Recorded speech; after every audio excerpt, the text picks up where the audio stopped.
বনি ইসরায়েলের এক লোক ছিল যার বিবি খুব সুন্দরী রূপবতী ছিল। সে তার বিবির প্রতি খুবই আসক্ত ছিল। যখন তার বিবি মারা গেল তখন সে খুবই ব্যথিত হল এবং দীর্ঘদিন যাবৎ সে সর্বদা তার স্ত্রীর কবরের কাছে বসে থাকত আর দুচোখের অশ্রু বয়ে পড়ত।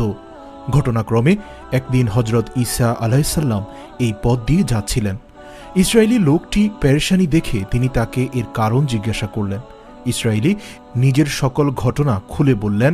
হজরত ঈসা আলাইসাল্লাম জানতে চাইলেন, তুমি কি চাও? আমি তোমার বিবিকে জীবিত করে দেই? লোকটি বলল, জি হ্যাঁ, সেটি হলে তো খুবই ভালো হয়। আমি তো মন থেকে এটি চাই। আমি তাকে খুবই ভালোবাসতাম। আমাকে একা রেখে সে চলে যাওয়ার পর থেকে আজ দীর্ঘ কয়েকটি মাস নির্ঘুম রাত কাটাচ্ছি। এই কবরের পাড় ছাড়া আমার আর পৃথিবীতে কোনো স্থানই ভালো লাগে না। হজরত ঈসা আলাইসাল্লাম এই আশেক স্বামীর জন্য তার স্ত্রীকে জীবিত করার জন্য হজরত ঈসা আলাইসাল্লাম কবরের লাশকে লক্ষ্য করে আওয়াজ দিলেন, কুম বিইজনিল্লাহ। সাথে সাথে একজন হাবশী কৃষ্ণাঙ্গ গোলাম উঠে আসলো, যার নাক, চোখ, মুখসহ শরীরের অন্যান্য ছিদ্র থেকে ভয়ঙ্কর আগুনের শিখা বের হচ্ছিল।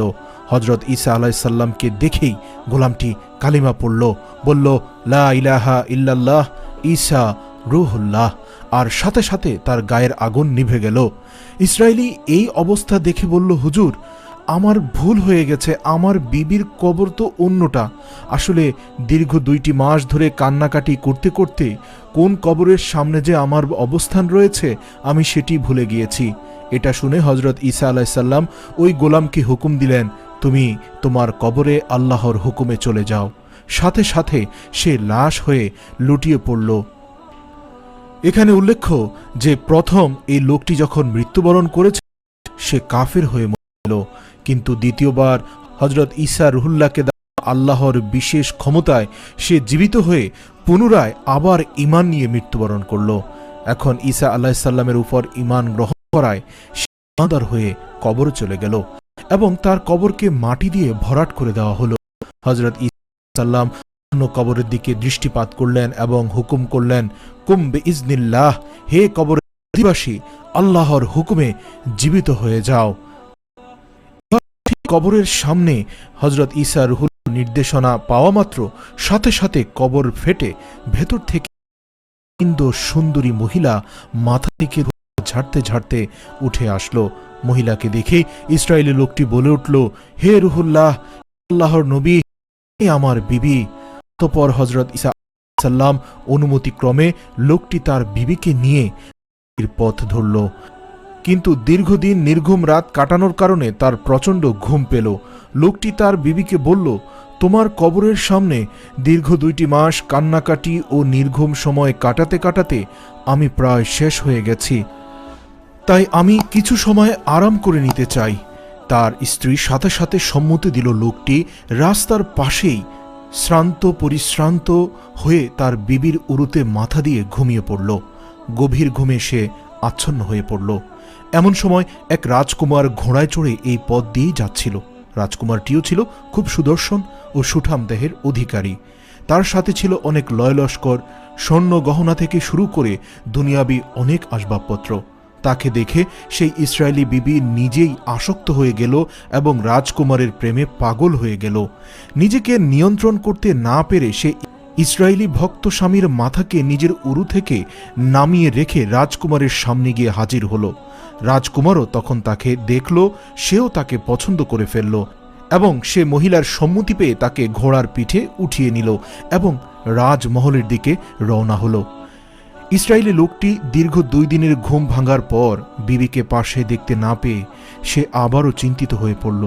অবশেষে ঘোড়ার পায়ের চিহ্ন অনুসরণ করে করে রাজমহলে পৌঁছে গেল। সে সেখানে তার বিবিকে রাজকুমারের সাথে আনন্দ আয়েশ করতে দেখতে পেল। ইসরায়েলি ক্রুদ্ধ হয়ে রাজকুমারকে বলল, এটা আমার বিবি, দয়া করে আপনি তাকে ছেড়ে দিন। রাজকুমার কিছু বলার আগেই মহিলাটি বলে উঠল, আমি তোমার বিবি নই, আমি রাজকুমারের বাঁদী। সে যেন নিজের কানকেই বিশ্বাস করতে পারছিল না যে স্ত্রীর জন্য সে দীর্ঘ 2টি মাস কবরের পাশে কান্নাকাটি করে নিজের জীবনকে ধ্বংস করছিল। সে স্ত্রী আজ আল্লাহ পাকের দেয়া হজরত ঈসা আলাইসাল্লামের বিশেষ ক্ষমতার বলে কবর থেকে উঠে তার সাথেই বেইমানি করল। ইতিমধ্যে রাজকুমার তাকে গর্জন দিয়ে বলে উঠল, তোমার কত বড় স্পর্ধা, তুমি আমার বাদীকে আমার কাছ থেকে ছিনিয়ে নিয়ে যেতে চাচ্ছ? ইসরায়েলি খুব অনুনয় করে বলল, খোদার কসম, এটা আমার বিবি। তার মৃত্যুর পর হজরত ঈসা আলাইসাল্লাম আমার জন্য তাকে জীবিত করে দিয়েছেন। আমি দীর্ঘ 2টি মাস তার শোকে শোকাহত ছিলাম। এমন সময় হজরত ঈসা আলাইসাল্লাম সেখানে আগমন করলেন। তাকে দেখে ইসরায়েলি বলল, হে রুহুল্লাহ, হে আল্লাহর রাসূল, আল্লাহর বন্ধু, এই মহিলাটি কি আমার বিবি নয়, যাকে আপনি আমার জন্য জীবিত করে দিয়েছিলেন আল্লাহ পাকের হুকুমে? হজরত ঈসা আলাইসাল্লাম বললেন, হ্যাঁ, এই তো সেই মহিলা। কথা শুনে মহিলাটি বলল, হে রুহুল্লাহ, লোকবাদী রাজকুমারী। হজরত ঈসা আলাইসাল্লাম বললেন, তুমি কি যাকে আমি আল্লাহ জীবিত করেছিলাম? হে রুহুল্লাহ, আমি সেই মহিলা নই। এভাবে সেই মহিলাটি আকুতিতেই থাকল। অতঃপর হজরত ঈসা বললেন, জীবন আমি আল্লাহর হুকুমে তোমাকে দিয়েছিলাম, সেই জীবন তুমি ফেরত দাও। সেই মহিলার কানে মহিলাটি দাঁড়ানো অবস্থা থেকে হঠাৎই নিথর লাশ হয়ে মাটিতে ঢলে পড়ল। সে ইমানদার হয়ে উঠেছিল ঠিকই, কিন্তু এখন হজরত ঈসা আলাইসাল্লামকে অমান্য করে কাফের হয়ে কবরে গেল। হজরত ঈসা আলাইসাল্লাম বললেন, যদি কে এমন ব্যক্তিকে দেখতে চায় যে কিনা কাফের অবস্থায় মৃত্যুবরণ করে কিন্তু জীবিত হয়ে ঈমান গ্রহণ করে, তাহলে সেই যেন সেই হাবশী গোলামকে দেখে, যে একবার কাফের অবস্থায় মৃত্যুবরণ করেছিল ঠিকই, আবার জীবিত হওয়ার পর ঈমানদার অবস্থায় ইন্তেকাল করল। আর যে ব্যক্তি এমন মানুষকে দেখতে চায় যে ঈমানের অবস্থায় মৃত্যুবরণ করল ঠিকই, কিন্তু আল্লাহ পাক তাকে দুনিয়ার নাজ নিয়ামত দেওয়ায় সে আবার দুনিয়ায় অন্ধ হয়ে অন্ধভক্তিতে মরীচিকার পিছনে দৌড়াতে থাকল, নিজ স্বামীর সাথে বেঈমানি করল আল্লাহর পাঠানো তার রাসূলের সাথে। আল্লাহ পাক আবার তাকে জীবিত করে, অতঃপর সে কুফরি অবস্থায় মৃত্যুবরণ করে। তাহলে সে যেন এই মহিলাকেই দেখে।